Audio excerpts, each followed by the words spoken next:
शेतकरी बंधूंनो नमस्कार. छत्रपती संभाजीनगर जिल्ह्यातील मौजे भोकरगाव तालुका कन्नड येथील एक शेतकरी आहेत आणि त्यांनी एक रेकॉर्ड केलेलं आहे मिल्किंगचं. यावर्षी नगर जिल्ह्यातील संगमनेर इथे एक कृषी प्रदर्शन होतं. तिथं दरवर्षी मिल्किंगची स्पर्धा होते गायच्या. आणि या शेतकऱ्यांनी रेकॉर्ड असं केलेलं आहे, मिल्किंग मध्ये नंबर 1 आणि नंबर 2चं पारितोषिक या शेतकऱ्याला मिळालेलं आहे. त्यातली नंबर 1 ची गाय ही आहे आणि नंबर 2 ची गाय पलीकडे आहे. आणि दुसरी एक स्पर्धा आहे जी पहिला रो आहे, दोन दाती गाय.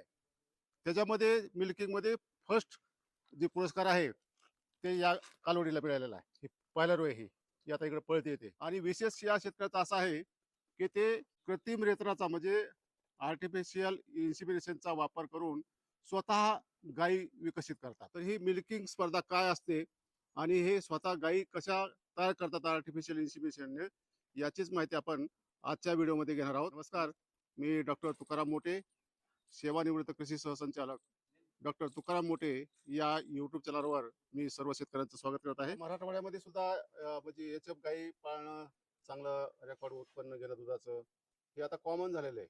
बरेच जण चांगल्या पद्धतीने करतात, परंतु आपल्याकडे मिल्किंगच्या स्पर्धा भरत नाहीत. ह्या पश्चिम महाराष्ट्रामध्ये ते कल्चर आहे, पंजाबमध्ये ते कल्चर आहे.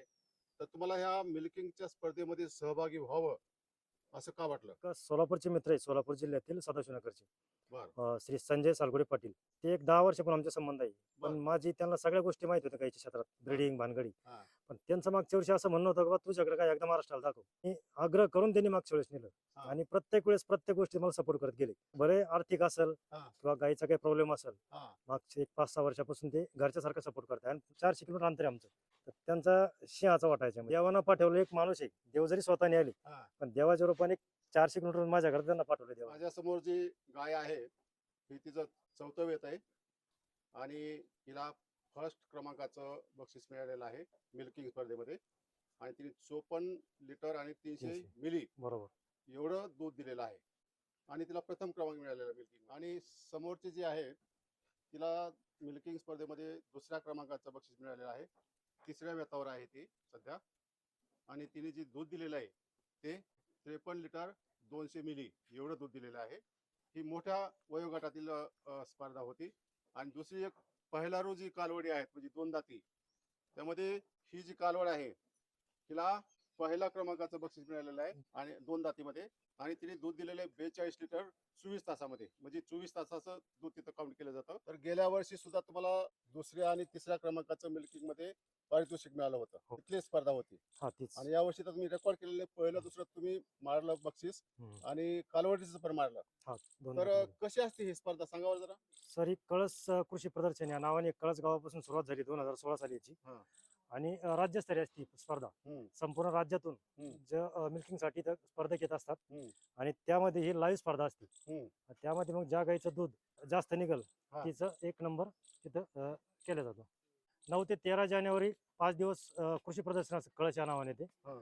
आणि 9 तारखेला आम्ही इथून गाई घेऊन गेलो होतो. हा. 11 तारखेला प्री मिल्किंग असते, म्हणजे हा. गाईचं पूर्ण दूध जी कमिटी असेल हा. तर ती पूर्ण लाईव्ह मध्ये पूर्ण दूध क्लिअर काढून घेते. हा. आणि 12 तारखेचं सकाळ दुपार संध्याकाळ आणि 13 तारखेचं सकाळ हा. 4 टायमाची मिल्किंग हा. घेऊन हा. भागिले 4 करून 24 तासातलं दूध जे हा. तर ते याच्यात रेकॉर्ड मध्ये धरले. सर जसं पंजाब हरियाणामध्ये होतं ना हा. त्याच पद्धतीने तिथं पण होतं. सगळे जे असतात बाहेरचे जे ऑन याच्यात कॅमेरा होती का ती? ऑन कॅमेरा राहतं सगळं. बर म्हणजे तिथं थोडं पण इकडे इकडे होऊ शकत नाही, असं काही चुकीचं काहीच होत नाही. हा. सगळं ऑन कॅमेरा राहतं आणि हा. मिल्किंग बी दाखवते, लाईव्ह दाखवते पूर्ण महाराष्ट्रावर. किती आलत्या मिल्किंगला? 23 गाय होत्या यावर्षी सगळ्या. 23. गेल्या वर्षी किती होत्या? 10च होत्या. संभाजीनगर जिल्ह्यातून तरी मीच मागच्या होता? वर्षी पण आताच होतो आणि आता पण एकटाच होतो. आणि तुम्ही हे सांगितलं की जास्त प्रवास झाल्यामुळे थोडं आजारी पडल्यामुळे दुधामध्ये फरक पडला, असं काय झालं? हा फरक प्रीमियम मध्ये सर हिनं 57,600 दूध दिलं होतं 11 तारखेला हा. संध्याकाळपर्यंत 24 तासामध्ये. हा. आणि डिस्टर्ब झाली, ही पण डिस्टर्ब झाली होती. नाहीतर कदाचित रेकॉर्ड 60 प्लस केला असतं दोन्ही पण 60 प्लस झाला केला असतं. घरी पण रेकॉर्ड त्यांचा आहे तेवढा. ही 60 प्लस आहे आणि ती 65 प्लस रेकॉर्ड तिचं. ही CRV कंपनीच्या डेनो सिमेंटची CRV हा. ही कंपनी सिमेंट कंपनी हा. डेनो नावाचे बुल आहे. आणि ती जे आहे ते जी आली होती 2 दात मध्ये हा. ती बायपचा ऐरावत, बायप कंपनी आहे. हा. ऐरावत सिमेंटचं नाव.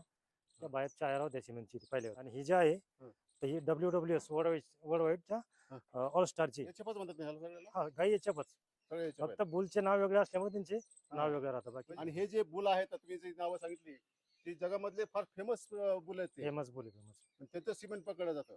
हा, आणि ते जगभर विकलं जातं. बरोबर. बरं, आता मला सांगा तुमच्याकडे किती HF गाई सगळ्यात छोट्या आणि मोठ्या म्हणून सगळे 22 आता बरं, असतात. त्यापैकी 9 मिल्किंग वरती आता सध्या. आणि तुम्ही हा दुग्ध व्यवसाय कधीपासून करताय? 20 वर्षापेक्षा जास्त झाले आता. झाले. हम्म. आणि ही दुग्ध व्यवसाय करताच तुम्ही आता ब्रीडिंग पण करताय.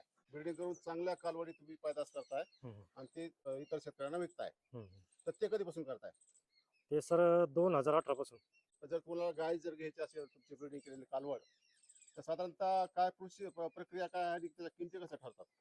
किमती सर क्वालिटीनुसार. आता काय झालं, मला दूध सांगायची गरज राहिली नाही कोणाला. हा मी 2 वर्षापून महाराष्ट्राला दाखवतोय की माझ्या गाई दूध देऊ शकतात. हा आणि त्यामुळे गाईची रेट मागच्या वर्षी सरासरी 2.5 लाखापासून 3.5 लाखापर्यंत होती.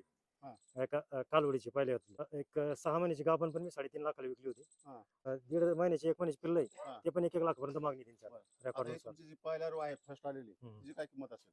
सर आता 5 लाख बी लावले तर देऊ शकत नाही कोणी. म्हणजे मी देऊ शकत नाही सर. बर, कारण म्हणजे ते भविष्य आपलं. भविष्य. हा, तिसऱ्या होतात 60+ करणार सर ती. पण आता तुम्ही म्हणता की पहिला रो आहे, हम्म. तिला पुन्हा तुम्ही चांगल्या बुलचं सिमेंट आर्टिफिशियल इन्सिमेशन करणार हम्म. आणि त्यानंतर त्याची जी कालवड होणार आहे, मग ती जास्त दूध देते का? हा, त्यापेक्षा प्लस होईल. त्या बुलवरच असतं का ते? हा सर, जनरेशन वाढत जातं ना. जनरेशन वाढत जातं. आपण सिमेंट आता जर 10 लिटरचे काय त्याच्यापेक्षा पुढचं सोडणार ना. हा. माग रिवर्स तर कोणी जाऊ शकत नाही. तर बरं. त्या पद्धतीनं ते जनरेशन वाढत जातं, दूधही प्लस होत चालतं. तुम्ही ही जी पेडिग्रीचं रेकॉर्ड आहे म्हणजे वंशावळ, हम्म. ती कशी मेंटेन करता? सर, ज्या सुरुवातीला गाय आणल्या होत्या ना, हं. तेव्हापासूनच ते आपलं गाभण भरले, सिमेंट कोणतं टाकलं, हा. पुढे डिलिव्हरी झाल्यानंतर कोणती कालवड झाली, काय हे सगळं असं लेखापडी केली हा आहे. लेखापडी केलं जातं. आणि मग तुम्हाला ह्याच्यामध्ये जे मदतगार कोणी डॉक्टर वगैरे लागत असतील, कोण येतं? सिमेंट भरण्याकरता मग हेच डॉक्टरची गरज लागतेच ना. बरं. सिमेंट तर आम्ही आणून ठेवलं होतं अगोदरच. हा. ज्यावेळेस ती गाय माझ्यावरती आली, हा. डॉक्टर बोलून हे करून घ्यायचं. कृत्रिम रेतन म्हणतात मराठीमध्ये, हा. आर्टिफिशियल इन्सिमिनेशन. बरोबर. तर हे जे सिमेंट आहेत ते कुठे मिळतात आणि त्याच्या किमती कशा ठरतात त्या? काय होतंय सर, आता सिमेंटचे जे आहे ना, जागेवरती मिळतात. गाडी येत्या, डिस्ट्रीब्युटर असतील, कोणी असतील, हा हा. ते पोच सिमेंट द्यायची व्यवस्था आहे आता महाराष्ट्रात प्रत्येक ठिकाणी मिळतात. पण त्याच्या किमती वेगवेगळ्या असतात. हा, कसं होतं ते? प्रत्येकाची किमती सर कधी आता 1000 रुपयापासून शॉर्टेज सिमेंट जर घेतली हा. तर 9000 पर्यंत किमती काय सिमेंट. मग तेवढा तो प्रसिद्ध बुल असेल हा, तो. प्रसिद्ध बोल. हा, सायर म्हणतात त्याला इंग्रजीमध्ये. हा. सायर. बरोबर. कोणती 9000ची म्हणतात तुम्ही ती? मी तर 8800 टाकलंय मिल्की म्हणून WWF झाली कालवड माझ्याकडे आता. बर. 1-1.5-2 महिन्याची कालवड आहे. ते सिमेंट बदलत राहतं का? कारण एकच ठेवतात? नाही, एक नाही साधं एकच सिमेंट प्रत्येक वेळी नाही चालत. दुसरं करायचं म्हणजे हा, काय? नवीन नवीन कालवड चेंज झाली, परत त्या हो. कालवडीला वेगळं टाकणार असं पण आता स्टेप बाय स्टेप. ही कालवड आहे. हम्म. आता समजा पुढच्या वेळेस गाभण राहिली, हम्म. तिला मग ती पूर्वीचं सिमेंट वापरणार का तेच वापरणार? नाही, तिला चालू शकतं कोणतं, पण तिला झालेल्या कालवडीला ते चालू शकत नाही. नाही. परत हा वेगळं चेंज करावं लागणार. तिला हा. चालेल. आता जर एबीएसचा आरमडा टाकलाय समजा, तिला परत आरमडा टाकू शकतो आपण एबीएसचा. पण पण कालवडीला दुसरं लागेल. कालवडीला चेंज करावं ती लागणार. इम्प्रुव्हमेंट होईल मग दुधामध्ये. असं. तुम्ही विक्रीचा पण व्यवसाय करता. हा. साधारणतः वर्षाला किती जातात त्या? मागच्या वर्षी विकल्या होत्या 9-10 विकल्या होत्या. ह्या वर्षी नाही, आता एवढ्या वर्षी स्टॉप ठेवलंय. पुढच्या वर्षी करू कमी. लोकांना जर घ्यायचे म्हणलं तर काय तुमच्याकडे प्रक्रिया काय आहे? नाही, सध्या तरी 1 वर्ष स्टॉप आहे, त्याच्यामुळे आता प्रक्रिया सध्या तरी नाही सांगू शकत. आणि पण लोक मागणारे खूप आहेत ना, तुम्ही तेवढे पुरवठा करू शकत नाही. मग नाही, कोणाला नंतर तेच सांगितलं जातं की 1 वर्ष तरी सध्या विचारतच नाही. हा. पुढच्या वर्षी बघू काय होतं. हा. संख्या वाढवून एक टार्गेट सध्या 1 वर्षभर अजून. आता तुमच्या किती मिल्किंग मध्ये आहेत दूध? 3 कालवडी पहिल्या होत्या आणि 6 गाई, एकूण 9 गाई मिल्किंग वरती आता. किती दूध कलेक्शन आहे? 370 लिटर दररोजचं दूध आहे 9 याच्यामध्ये. त्याचं खुराकाचं मॅनेजमेंट आणि आरोग्याचं मॅनेजमेंट कसं करतात ते? खुराकाचं असं आहे सर, 2 वेळ मुरगाश आमच्याकडं, हा. सकाळ आणि संध्याकाळ. आणि वेळेचं नियोजन असल्यामुळं गाई आजारी पडण्याचं प्रमाण जवळपास नाहीच आहे. चांगलं खाद्य दिलं तर हा, आजार कमी पडणार. वेळेवरती सगळं जर दिलं हा. तर आजारी पडण्याचं प्रमाण 90% चान्सेस नाही. आजारी पडतच नाही. 90 म्हणल्यापेक्षा 95-100%. मूर घास एक झाला, बाकीचं फीड राहतं आपलं 2 वेळ, कंपनीचं फीड. कंपनीचं फीड असतं. दूध किती वेळेस काढता? 3 टाइम मिल्किंग आहे. काय टायमिंग त्याचं? सकाळी 6, दुपारी 2 आणि रात्रीचं 10 वाजता. आणि उन्हाळ्यामध्ये काय ह्याला त्रास होतो का? फॉगर आहे सर, जे लाईन दिसते ना बारीक, हा, हा. छोटी फॉगर आहे छोटे, हा. आणि फॅन लावलेला असते त्यांना. म्हणजे फॉगर सुरू करता? हा, फॉगर दिवसभर फॉगर चालू असतात. आणि हे सगळं मुक्त गोट आहे का हे? हा, मुक्त गोठा आहे. हे शेणाचीच गादी आहे काही? शेणाचीच. मग हेच खत पुढं कधी काढता हे ह्याचं? तर मी शेवटी मुक्त गोट्याचा फायदा काय होतो? मुक्त गोठ्याचं गाईला वाटलं त्यावेळेस पाणी पिणार, त्यांना वाटतं त्या जागेवरती बसणार एका ठिकाणी. हा. आणि आजार पडण्याचं प्रमाण त्या स्वतः मनाचे मालक असल्यामुळं हा. वाटलं त्यावेळेस चारा खाणार, पाणी असं बांधल्यानंतर आपल्या मनावरती ना पाणी किती वेळ द्यायचं. हा हा. असं ज्यावेळेस त्यांना ताण लागली त्यावेळेस पाणी पिणार, स्वच्छ जागेवरतीच बसणार, बर. सगळ्या गोष्टी. आणि बर. मुक्त संचारामुळे त्यांचं व्यायाम होतो थोडाफार, बर. दूधही प्लस होतं, सगळ्याच गोष्टी. तुम्ही ज्यावेळेस व्यवसाय सुरू केला म्हणजे गाई पाळायला सुरू केल्या, सुरुवातीला बरेच तुम्ही अंदर गेले होते आणि घरचे तुम्हाला म्हणत होते की आता ही नाद सोडून द्या, खरं काही? सर, सत्य परिस्थिती आहे. कारण त्या विषयावर जर बोललो ना सर तर 1 तासही पुरणार नाही. मी म्हणजे गावाने वेड्यात काढलेला माणूस थोडक्यात सांगायचं. गावातल्या बऱ्याच लोकांनी. नाव होण्यासाठी वेळच लागतं आधी, त्यानंतर नाव होतं. आणि आज त्याच गावात डिझेल मिळवून काढली सर माझी कधी आता यावेळेस. काय म्हणता हा? हा. आणि गाई साथ देते सर सगळ्यात महत्वाचं. हिचा जर एक 10 दिवसापूर्वीचा किस्सा बघितला हा. तर हिची परिस्थिती अशी होती, हिच्या पायाला जखम होती, चालता येत नव्हतं. बरं आणि असं वाटलं होतं का आपण 1 वर्षाचे 365 दिवस कष्ट केले हा. ते आता बहुतेक ते होतील. हा. पण एका मित्राचा सपोर्ट होता हा. आणि झालं, तिनं साथ दिली. प्रवास करून मी 200 किलोमीटर प्रवास करून मी तिने एवढं दूध दिलंय. म्हणजे तुम्हाला काय बक्षीस काय मिळालं तिथं? फर्स्ट मध्ये 51,000 होतं, हा. सेकंडला 31 हा. आणि दोन दात मध्ये 41. कोण कोण गेला होता? हे आमचे मित्र आहे, यांना पण घ्या इकडे हा? या. हे मागच्या वेळेस पण यांनी आहे ना एक 4-5 दिवस जो त्रास सांगेल आमच्याकडे शिवरायचे. हा. त्यानंतर या वर्षी पण हा. 5 दिवस बरोबरच होते माझ्या, त्यांचं सगळं काम वगैरे सोडून. मी अमोल भगवानगिरी, शेजारी गाव आहे माझं शिवराई म्हणून. कधीपासूनचे मित्र आहे तुमचे? म्हणजे आमच्या मित्रपणाचं नातं हे सगळं गाईमुळेच जुळल्या गेलेलं आहे. त्यांची आवड गाईची आणि आमची आवड गाईची. तुम्ही पण गोपालक आहे हो. का? मग तुम्ही नेलं नव्हतं मिल्किंगला? नाही ना, हं. टायमिंग मॅच नाही झाला. बरं एक बरं गाय हा. थोडीशी 15-20 दिवस लेट होती व्यायला आणि एक गाय थोडीशी अगोदर जास्त व्यायली होती, त्याच्यामुळे त्याचा मिल्किंग पीक निघून गेलेला होता. म्हणजे तुम्ही पण आज हो. त्या कॉम्पिटिशनच्या लाईन मध्ये आहेत. हो. पुढच्या वर्षी आहे 100%. काय कसं वाटतं तुझ्या मित्राचा हे ब्रिडिंगचा व्यवसाय? आता हे काय आहे, सांगण्यासारखं नाही. गगनाच्या पलीकडला आनंद आहे हा. पण ज्या धंद्यामध्ये आपण शिरलोय हा. आणि त्या धंद्यामध्ये जर कधी आपल्याला एक नाव कमावण्याची संधी होती हा. आणि त्यातल्या त्यात आपला कोणी जर जीवलग मित्र जर या धंद्यामध्ये जर इतकं नाव कमवतोय तर नाव त्याच्यापेक्षा आनंद अजून मोठं हा काम. दुसरा काय असणार आहे? मी सर्व्हिसला होतो इथं, आता रिटायर झालो. त्यावेळेस मला कळालं होतं असं कोणती माझी त्यांची ओळख पण नव्हती त्यावेळेस त्यांना सेकंड आणि थर्ड मिळालं होतं गायला. हो. तर मी ते व्हिडिओ बनवला होता. तर मी आता राहायला पुण्याला, तुम्हाला फोन केला हा. जाधवने की साहेब यावर्षी तिन्हीला आले, म्हणून मी पुण्याहून आलो तुमची खास म्हणजे भेट घेण्यासाठी आणि व्हिडिओ करण्यासाठी. आणि फार मोठं काम आहे हे. मग ते वर्षानुवर्षाचं हे कष्टाचं फळ आहे ना. अच्छा, प्रवीण तुमच्याकडे कालवडी पण आहेत आता, तर त्यांना कोणतं कोणतं सिमेंट वापरलेलं आहे? आता सर ही जी दिसते ना हा. ती एबीएस आरामडा आहे सिमेंटची. बर. ते पण आरामडाचं एबीएसचं. कुठले ते दोघं आहेत ते? हा. आणि अलीकडलं? हा पलीकडचं जे बसलेलं आहे हा. ते वर्ल्ड वाईडचं मिल्की आहे, WWS. बर. आता काय वय आहे त्यांचं? हे 1.5 महिन्याचे आहे, हा. याचं 3.5 महिने झालंय. बर. आणि हे जे बसलंय खाली इथं हा. हे वर्ल्ड वाईडचं रिव्हिरेड आहे.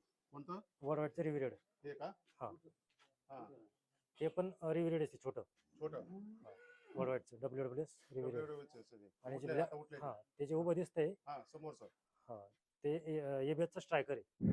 शेतकऱ्यांना काय सल्ला देणार का की गाई ज्यावेळेस तुम्ही खरेदी करता त्यावेळेस काय पाहायला पाहिजे शेतकऱ्यांनी? शेतकऱ्यांनी खरेदी करण्यापेक्षा स्वतःच्या गोठ्यात जर स्वतःच चांगले सिमेंट वापरून हा. चांगल्या कालोडी तयार केल्या हा. आणि ब्रीडिंग फिडिंग मॅनेजमेंटवरती लक्ष दिलं हा.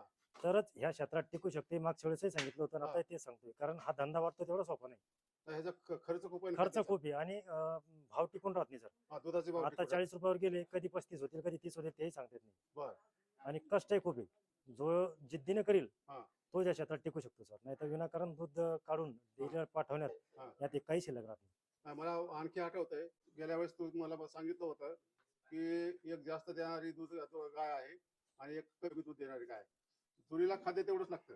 खर्च तेवढाच आहे ना. हा, खाद्य तेवढंच लागतं, परंतु दुधाचे पैसे कमी जास्त होतात. बरोबर आहे. असंच ना? असंच मग ते. त्यासाठी तुम्ही घरीच गाई तयार करा असं म्हणणं आहे. चांगले सिमेंट सोडून चांगल्या काही घरीच तयार करणे हा. आणि त्यापासूनच जे काही निघल हा. उत्पन्न तेच. नाहीतर या क्षेत्रामध्ये जसं दिसतं त्यातलं 1% नाही सर. लोकांना वाटतं की गाय पाळा की दुधाचे पैसे नाही काय झालं सर, युट्यूबने मागच्या म्हणजे एक 2-5 वर्षात एवढं झालंय, व्हिडिओ काढणारी चुकी नाही पण शेतकऱ्यांनी चुकीची माहिती दिली. 6 गायीपासून महिन्याला 5 लाख रुपये नफा, 4 लाख रुपये. जर असतं तर आमच्याकडे फॉर्च्युनर असतील सर. आम्ही का परेशानी? शेतकऱ्यांनी पण खरं सांगितलं पाहिजे ना. मी कळसमध्ये पण ते सांगितलं चॅनलला का जर मी नंबर काढला किंवा माझं कोणी शेतात तरी कोणी येऊ नये. यात कष्ट करण्याची तयारी पाहिजे. सगळ्यात महत्वाचं ब्रीडिंग आणि फिडिंग या 2 गोष्टी सगळ्यात महत्वाच्या आहे. जो स्वतःच्या गोट्यात चांगल्या गायी तयार करेल तोच ह्या क्षेत्रात टिकू शकतो. अन्यथा गप्पा मारून युट्यूबला व्हिडिओ देऊन या क्षेत्रात तरी काही शिल्लक नाही. अभिनंदन करतो तुझं, आणि आणखी यामध्ये तुझी चांगली प्रगती हो, तुमची पण प्रगती हो अशी मनोकामना व्यक्त करतो आणि इथं व्हिडिओ संपवतो. धन्यवाद. धन्यवाद.